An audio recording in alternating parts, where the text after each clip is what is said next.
Questão 22. As demonstrações contábeis do setor público possuem como finalidade disponibilizar informação útil para subsidiar a tomada de decisão e a prestação de contas e responsabilização da entidade quanto aos recursos que lhe foram confiados. Sobre as demonstrações contábeis aplicadas ao setor público é incorreto. Deixa eu pegar a caneta aqui. Marca sempre o que ele está pedindo, tá? E aqui é o incorreto. Então, vamos analisar cada um dos itens e já ir analisando, né? A letra A, ele fala que há demonstrações dos fluxos de caixa, identificará as fontes de geração dos fluxos de entradas de caixa, os itens do consumo de caixa durante o período das demonstrações contábeis e o saldo do caixa nas datas das demonstrações contábeis, está correto, né? Então, aqui pra gente a DFC no setor público vai ser praticamente idêntico, né, nessa situação ao que vai evidenciar ao setor das sociedades por ações. Então, de acordo com a parte 5 do Manual de Contabilidade aplicada ao setor público, MCASP, tá? Se você for procurar para estudar. Ah, não tem isso aqui, né? Ou tem, não sei. Acho que tem MCASP. A demonstração dos fluxos de caixa, ela vai evidenciar as fontes e os consumos de caixa e o saldo do caixa na data das demonstrações contábeis. Então, a letra A está verdadeira. B. No balanço financeiro são demonstradas as receitas e despesas orçamentárias, bem como o ingresso e os dispêndios extra-orçamentários, conjugados com os saldos de caixa do exercício anterior e os que se transferem para o início do exercício seguinte. Correto também, então, de acordo com a parte 5 do Manual de Contabilidade aplicado ao setor público, que é o MCASP, e também a Lei 4.320, que vai disciplinar também a contabilidade e a parte financeira das sociedades por ações, das entidades públicas. A estrutura do balanço financeiro ela é composta pelas receitas e despesas orçamentárias e pelos ingressos e dispêndios extra-orçamentários, conjugados com os saldos dos caixas do exercício anterior e os que se transferem para o início do exercício seguinte.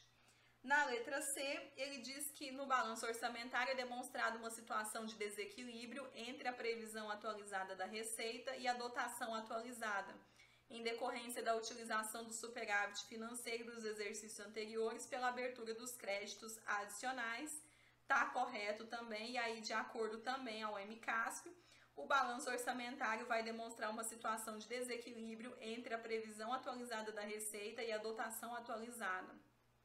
E isso ocorre devido à utilização do superávit financeiro dos exercícios anteriores para a abertura dos créditos adicionais apurado no balanço patrimonial do exercício anterior à de referência, ou pela reabertura dos créditos adicionais, especificamente os créditos especiais extraordinários que tiveram um ato de autorização promulgado nos últimos 4 meses do ano anterior, caso em que esses créditos serão reabertos nos limites dos seus saldos incorporados ao orçamento do exercício financeiro de referência. Então, esse texto ele foi retirado lá do Manual de Contabilidade aplicado ao setor público, tá? Se você quiser jogar aí na internet, é só procurar pelo MCASP que você vai encontrar lá.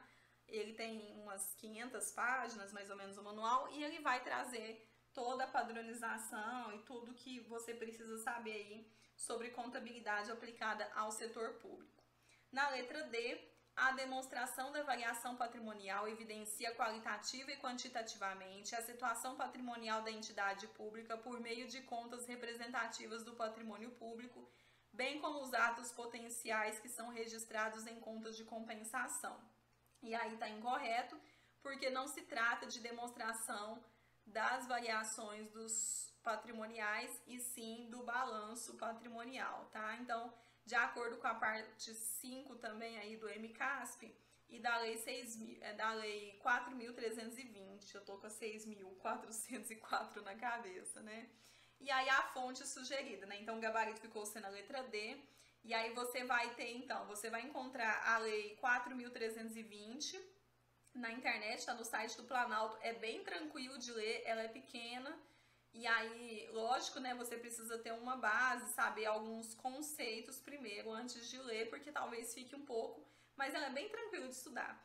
E o MCASP, aqui o MCASP, ele tá na Secretaria do Tesouro Nacional. Então, a Secretaria do Tesouro Nacional, ela faz publicações. Aqui eu até deixei o endereço aqui, mas talvez você, se você jogar no Google mesmo, você vai achar. A edição que a gente está usando aqui é a de 2018, que é, nesse momento, se não me engano, é a mais atualizada. Eu, pelo menos até o ponto, porque todo ano eu baixo, né? Então, no início desse ano, com a pandemia, eu acho que eu esqueci de olhar se saiu a edição de 2019. Mas, se não me engano, a mais atualizada nesse momento é a de 2018, sim, tá? Então, vai lá no tesourofazenda.gov.br e baixa lá, se você tiver curiosidade. São aproximadamente 500 páginas, tá? Para poder estudar. Teoricamente, assim, para fazer a prova do exame de suficiência não compensa. Eu acho, enfim, uma opinião minha. Mas se você tiver curiosidade, se você for trabalhar com contabilidade pública, deve-se sim ter um estudo aí, porque você vai utilizar depois, né? Se você faz parte do preparatório para o exame de suficiência, que é o pacote completo, lá eu não trago a parte teórica de contabilidade aplicada ao setor público. Então, lá eu disponibilizo um e-book e esse e-book tem várias questões comentadas. Então, através das questões comentadas, pode-se sim estudar. E aí eu sempre indico isso, tem algumas disciplinas lá que estão nesse formato. Até o momento que eu estou gravando esse vídeo agora, né? Futuramente eu tenho outros projetos para essas disciplinas e eu devo gravar sim aulas teóricas.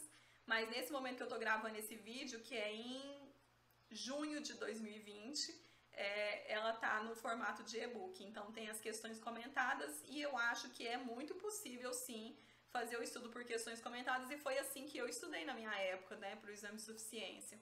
Então eu acho que vocês vão conseguir também. Mas enfim, tá aí a ideia, tá lançada a ideia, né?